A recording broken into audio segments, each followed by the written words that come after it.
What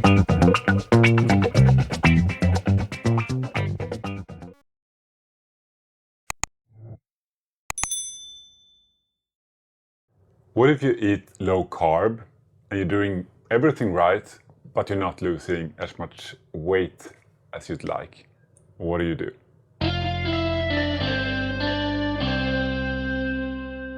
I'm Andreas Enfeldt.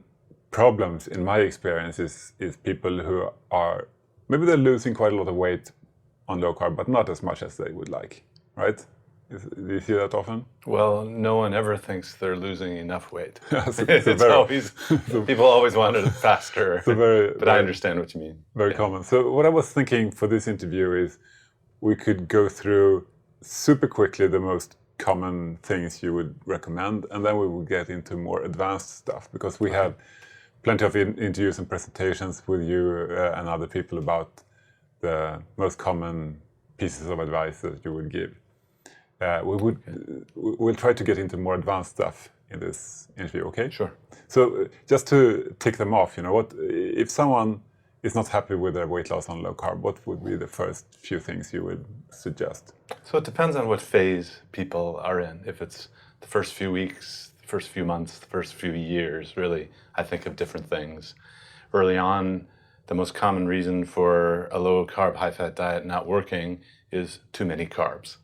So not doing a low carb, even though you think you are. Even though you think you are, you're not doing it with low enough carbs long enough. Well, people will be getting information from books that are written, for example. And I remember visiting Doctors Atkins, Dr.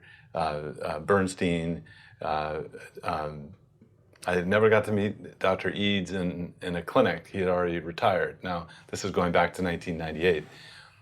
What I read in the books was you do 20 grams or less per day for 2 weeks, then you add back carbs.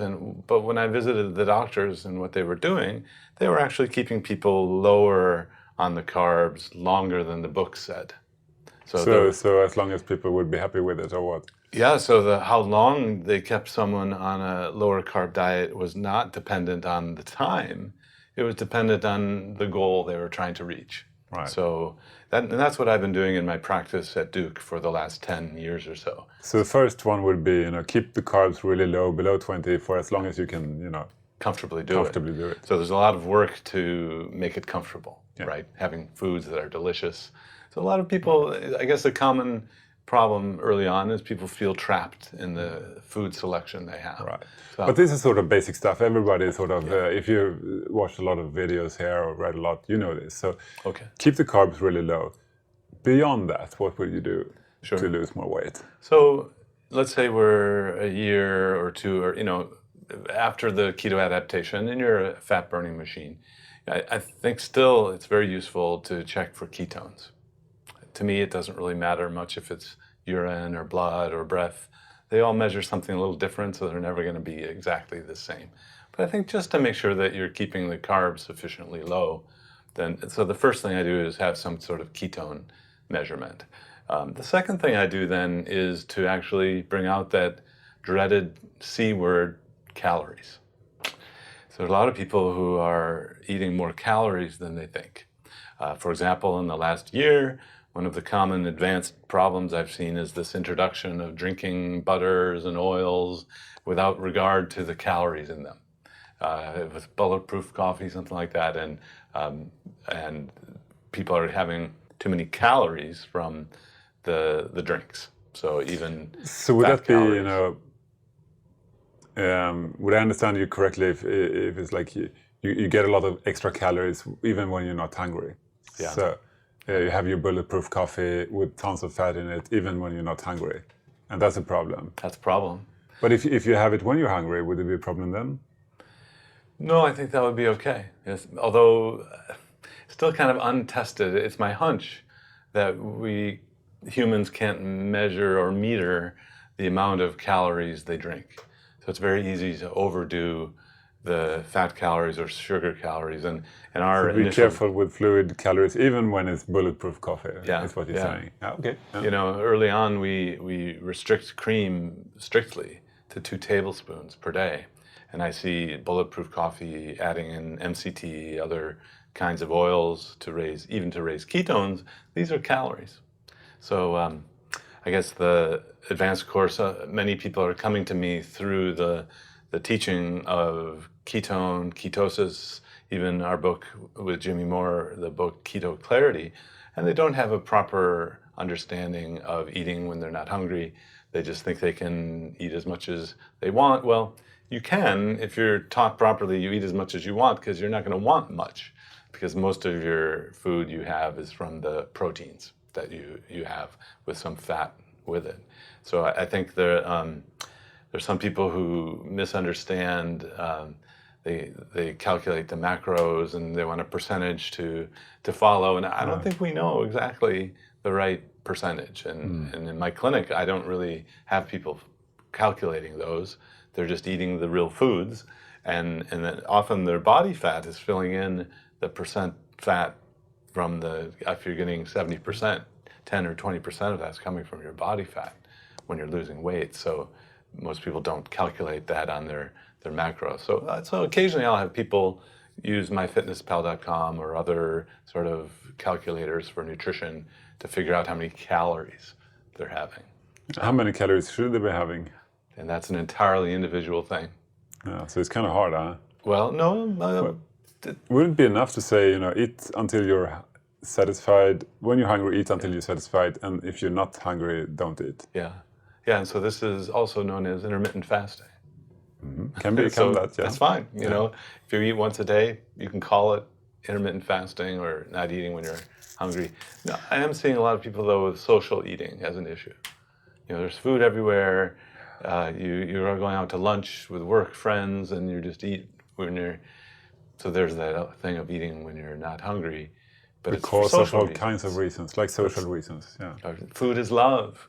I had a interesting interaction with a very obese young man, and his mother, who was really skinny, and she said, "My son doesn't eat enough.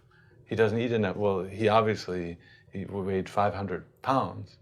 He had eaten plenty, but in her mind, food was love, and if he's not eating all the time, then he's not healthy. So a lot of those social interactions have to be dealt with. It's not really the food. You're controlling the carbs well enough. You're a fat burning machine, but you're having more fat coming in than you're using throughout the course of the day. Right. So you're not because you're eating when you're not hungry, because all of these social reasons or emotional reasons or whatever. So moving away from that and beyond that, if someone feels that, no, I'm really only eating when I'm hungry and not if I'm not, but I'm still not losing weight, what would you say then? Yeah. Well, there are some things that stimulate insulin or stimulate factors inside that stop you from burning fat. Things in the food like artificial sweeteners. While there are not a whole lot of scientific studies, there are a lot of anecdotes that when people got rid of artificial sweeteners, they were able to lose weight. You recommend your patients to get rid of that? Eventually, yes. As soon as possible? As soon as they can, but if I didn't have artificial sweeteners with my patients in the US, I couldn't get them off sugar. That tug to go back to sugar is so strong.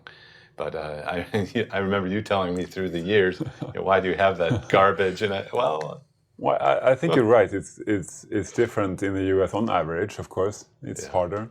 People are more used to sweet tastes all the time, I think, at least. So the advanced course problems, a lot of people are hung up on food quality, rather than carb quantity. And so I'll remind people they might become too relaxed on the carbs, worrying about getting the organic grass-fed beef and all of that. And in my population, most of my patients can't afford that. It's still rather expensive in our area. A recent gentleman came back doing the McDonald's diet, which basically was 2 or 3 double cheeseburgers, no bun, no fries, and he's losing weight really well. So it can work, at least for weight. Yeah. Now, is that the healthiest diet on earth? I don't think so. But when you're losing weight, it can work at least. Yeah. When you're losing weight, you want to be able to access your own body fat store, and I'd relax the concern about food quality for that. Another thing comes to mind that, in the springtime, people start using medications for allergies, for example. And these steroids up the nose, steroids in the joints, and all, they will stop you. And if you're measuring blood sugar goes up. And so every time someone comes back and they wonder why it's not working, I'll do a screen on, are there any new medications? In the medical world, a lot of my patients are on beta blocker medicines. And these actually, when you look at the science, beta blockers stop the fat burning at the fat cell. So I think that's a common reason for it not working as fast or even stalling it. So beta blockers for high blood pressure and cortisone, of course, for allergies or things like that. Antihistamines for allergies, can it be a problem, you I think think those are definitely better than the steroids. And in my experience, it doesn't seem to be related to stalls. Not too much of a problem. Yeah. And other drugs you often see, like, connected to weight loss issues? Well, it's interesting. I mean, new drugs come out all the time, and now we have this drug for diabetes, which helps you urinate sugar through your kidney, and you lose it that way. And actually, we're very concerned about even the drug itself can cause ketosis, or it's called a normoglycemic ketoacidosis. It's the drug that does it. But so many of my patients are put on that drug, and I don't like that combination. Low carb and that drug. Yeah. Ketoacidosis warning, huh? Yeah. Well, I don't know if it's any more likely than if you're not on a ketogenic diet, but I would guess it is. Well, although it can be quite effective, right? So it's like a double-edged sword, right? Effective for losing weight, reversing diabetes, but also there is that risk of ketoacidosis. Yeah. But other non-medical sorts of things, I think just the idea, how much do you have to eat, or can you eat? My thinking is shifting. I like Dr. Rosedale's talks, and heard him talk again in Vail recently about the idea that you probably eventually want to eat just as little as you can to sustain what you want to do in order to keep your body functioning well. And so when someone comes to me and says, I'm hardly eating anything, I'll have them log it in, and often they're eating more than they think.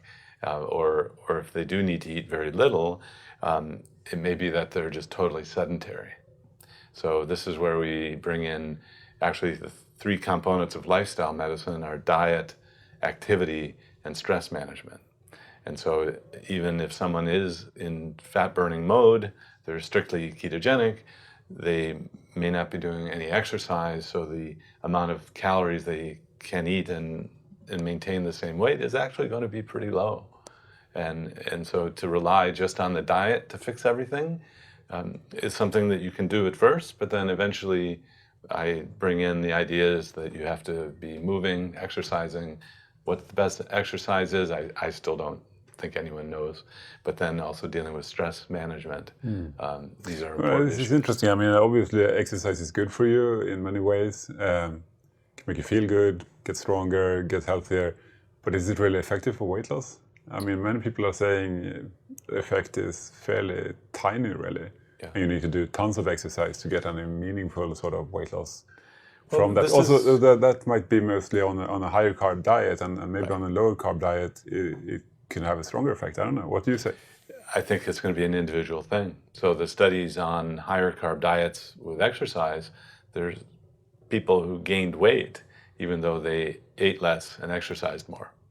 So it's an individual thing. I think for most people, adding in exercise, not at first. At first, I say if you're not exercising, don't do it, because I want you to focus mainly on the diet, and especially if you don't feel like exercising, don't do it. Yeah, it's hard enough to change one habit, right? So exactly. One at a time. Yeah, but then later on, if things aren't working well, then I'll bring up the E word, the exercise word, but I try to get back to things that are fun. Daryl Edwards, Fitness Explorer, having primal play and all that. I think that's great. Have you ever seen a jogger smiling? You know. No. Yeah. So the stress management as well. Yes, as physicians in obesity medicine, we're trained to help people with, work stress, lifestyle, family stress as well. And it can be that the stress makes you eat more. There's a lot of emotional eating, stress management from eating. And It's kind of hard to, stress less. How do you do it? You say it's stress management. Isn't it very hard? I find that it's, at least for me, it's hard to know where to sort of direct people. How do you do it? So it depends on what the issue is. For a lot of people, it's just sleep, getting more sleep. For sure. Yeah. In our area, people will be on the computer, time flies, it's the middle of the night and they haven't gone to bed yet. So, the basic strategies of getting the TV and the computer out of the bedroom. When you go to bed, you're supposed to sleep, So you have all those distractions gone. There's interesting work on even just the computer and TV type of light. Yeah, the blue light. Yeah, which keeps people awake. All those common sense things of making the bedroom for sleeping and keeping those distractions away can help a lot. Although make it a little bit cold, or not too warm at least in the bedroom. Get good air. Yeah. I basically refer people to other sources for those details. Yeah, so lots of stuff. We talked about also, only eating when you're hungry. How about having, at what point do you recommend, if ever, some more specified sort of intermittent fasting where we're not eating for this or that period of time, even if you would get a little bit hungry? Yeah, again, it's an individual thing. And the science concern that from our training and it is not a whole lot of evidence to back what our scientific understanding is that if you go for a long time without protein, you're going to be using your own body protein for the blood sugar maintenance. So this is the classic teaching, but it may not be correct, or there may be a nuance that it may not be as big as an effect that we should be concerned about. Or another way to say it is getting the fat off doing that is worth the small amount of protein you might lose. Well, so basically now we have experts on both extremes, and the science needs to start looking at the in between of, if you go just a few days, what is the damage? Probably very little. I mean, just from still a few days is quite a long fast for most people. Well, I mean, I was thinking like fasting for 16 hours or 24 hours. Do you suggest that? That's common. So I have to formally survey my patients. Most eat once or twice a day. So if they eat once a day, they automatically do 24-hour fasting, right? All the time. That's right. Yeah. Yeah. So, but your cream in your coffee in the morning is actually cheating calories. Yeah. Well, cheating on the fast? Okay. I mean, you could call it that, I guess, if you want to do fasting. Well, I guess what I'm trying to say is there's a lot of variation, a lot of variability. And the idea that you have to eat frequently, I don't think that's true at all. Eating when you're hungry is a great way, but then what is hunger? So I'll go through the gurgle of the stomach is not really hunger. That's really this circadian rhythm that, at that time of day, you always had something come in, and that fades away when you don't eat so frequently. And then the emotional eating, people thinking that it's real hunger, and it's not. Social eating. So I like the idea of intermittent fasting as a general principle.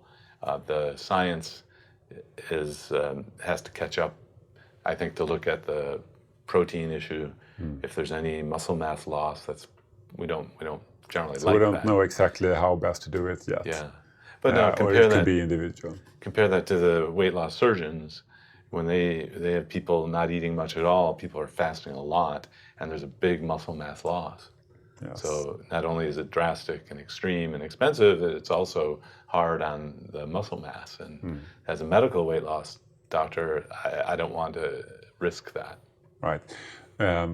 Putting all this we've been talking about behind us, do you have any other like more advanced tips, something that you advise your patients? They're doing this. Let's say they're doing all this, and they're still not losing weight. Is there anything else that you sort of pull out of your magician's hat? Well, sometimes magic trick. Sometimes I'll recommend people stop monitoring. Throw away the scale. I don't want you to write everything down. You know the old saying, "The watched pot never boils." You know, there is a stress of monitoring, worrying too much. So you're thinking that this brings up the cortisol level, the stress level, and it stops weight loss for some people, possibly. I do, yeah. Did you have any good results with that? Stop monitoring and they come back and they lose weight? Sure. Have you seen it? Yes. Interesting. Kind of I guess against... it would depend on whether you get stressed by it or not. Correct. Yeah, but most people aren't aware of their own stress level. So that's the balance. And that's the beauty of the clinical interaction, that it's hard to do at a distance or just by reading a book, or you can gauge that when you're meeting someone, they may have no clue about their own stress level. Yes, it's sometimes hard to know what your own stress level is if you're used to a certain thing. Yeah. Beyond that, do you have even more things that comes to mind? Well, if I think of my support group that we have once a month in Durham, North Carolina, we've started periscoping the support group as well. Most are there thinking the diet's going to fix everything. So most are pretty sedentary, and then most are older postmenopausal women. So the combination of things that make it really tough and slow is the older you are, the stricter you are, have to be on the carbs, and our metabolism slows as we age in general. So you have to be stricter on the calories or start exercising. So I think the final thing that we, as obesity medicine doctors, do kind of behind the scenes is we try to empower people with other parts of their lives as well. So to take the focus away from the food, the ketones and all this, and say, well, let's talk about other domains of your life. Your spiritual life, your when do you have fun? All of these things are really important, and then that takes away the concern. So the final thing, I guess, ironically, is then we stop talking about the diet and we focus on other things, and then the diet starts working better. Treating the whole patient is another way to say that, just not the food domain. Right, so you move back, all the way back, sort of. One thing I'm just wondering if you ever get into is this idea of eating with smaller plates. There's this idea that we've been expanding our sort of sense of what is a normal size portion, and maybe sometimes you have time to eat more than you need, just because you put it on a big plate, and then you eat what you have on your plate, even though you're not really hungry anymore, perhaps. Yeah. Or you wouldn't be if you had it take some more time. Do you ever think that it's something that people should think about? I think that's a great idea. Like getting smaller plates? Within the low-carb food context. I don't think the smaller plates when you're eating lots of carbs are helping a whole lot. It's not going to be good enough? No, but portion control is basically focusing on the calories, right? So you're limiting the amount. Dropping a meal, having just one meal a day, is dropping the calories, right? So it's all accomplishing the same, reducing the energy input.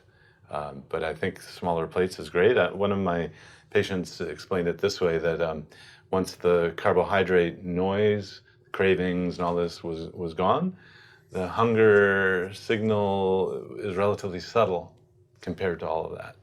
And so in her experience, and I think for most people, she was not aware of getting full when the plate is going down and the amount on there. And then when you feel that, it's very easy to just keep going, right? Another construct some people use is eating only till you're 80% full, or you have 1/3 of your stomach for The Japanese solids, thing, huh? solids, 1/3 for liquids, 1/3 for air. So that Okay, you can yeah. proper digestion. So, you know, a lot of this is the cognitive work to get away from, you have to have breakfast is the most important meal of the day, you know, all of these Get things. away from that, huh? Yeah. Yeah. How about eating slower? Do you think that has a part to play? Sure. Like maybe eating several small meal. I mean, like a appetizer and a main course. I mean, like the opposite of fast food, basically. 'Cause fast food, you just eat a lot of stuff really quickly, and then once you realize you're full, then you already ate perhaps more than you needed. Yeah. What if you have like an appetizer, main course, and a dessert without the carbs? Yeah. Well, would that be helpful? I think so. And I mean, one of the masters of cuisine that do that are the French cuisine. You know, you'll get very little amounts of this and this and this, and it's over a long period of time, and at the end you feel so full. And how do they do that? Well, it's fat, right? Fat is very satiating. They have a lot of fat in the French cuisine for sure. Yeah. Yeah, and then if there are carbs, it's a very small amount. Of course, if you're being ketogenic, you wouldn't have those carbs. But letting time pass allows your feeling of fullness to happen hormonally, not stretching the stomach or. Right. But it's an old hormone that nobody talks about, and so it's not sexy. But eating slower generally will make you eat less because you're getting fuller, letting your satiety, feeling of fullness, catch up. Yeah. Right. So we've been through tons of different things. Can you think of anything more that you'd like to add? Well, there's a lot of information, new science, new meetings happening that keep following the latest science is pretty provocative. That low carb and running on ketones or being a fat burner, not only is it not harmful, but it may even be really, really good for you in many ways. And not only fix diabetes, obesity, but the conference in Tampa is looking at Alzheimer's and cancer and all of these diseases that there are really no pharmaceutical cures for. And so that's really exciting to keep following the research. So it's not just low carb. It's not just about weight loss. It's about possibly all kinds of health effects that we're only beginning to understand. Yeah. Yeah. But yeah, I guess thank you for all the advanced expert weight loss tips. But I guess remember that lowering the carbs is probably still number one, right? Yes.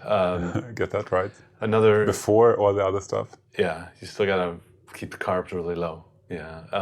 Another thing does come to mind. You know, the new science looking at ketosis, and we recently participated in a study where there was what's called a cheat meal. I don't like that term, cheat, because I'm not sending you to the principal's office for cheating on an exam. But basically, if someone is in ketosis and then they eat one meal of carbohydrate, it can stop the ketosis in some people up to 3 weeks. Yeah. So again, it just goes back to the notion that a very small amount may be very damaging in terms of the weight loss and ketosis. Yeah, that is that study, if I remember correctly, what you were saying, that is insulin-resistant people, right? Right. I think this is the worst case. So like a worst-case scenario, because I actually tested that myself. I'm not insulin-resistant that I'm aware of. I did, at very high ketones, and then I did not just a cheat meal, but a cheat weekend with my friends, and it took me out of ketosis for like 3 or 4 days. Yeah, well, so that's the classic teaching. Yeah. Which, if you teach it that way, someone might think, well, then once a week it wouldn't harm anything. Wow, it's still 3 or 4 days, right? It's still half the week. If you do it every week, then you're half the week out of ketosis, right? Yeah. Yeah. Yeah. But that is probably the other extreme because I'm generally, fairly normal weight and insulin sensitive, I would think, right? So somewhere in between, I guess. Well, it just goes to the individual variability that people have, and not comparing yourself to other people. I do a lot of unlearning of, but so and so, and husbands and wives. But my husband's losing faster. And, everybody is different, and try not to make comparisons with other people. And the husband usually loses quicker, right? That's generally the case, yeah. But like the tortoise and the hare fable, from the husband goes on and off, and it all depends on the couple. All depends, yeah.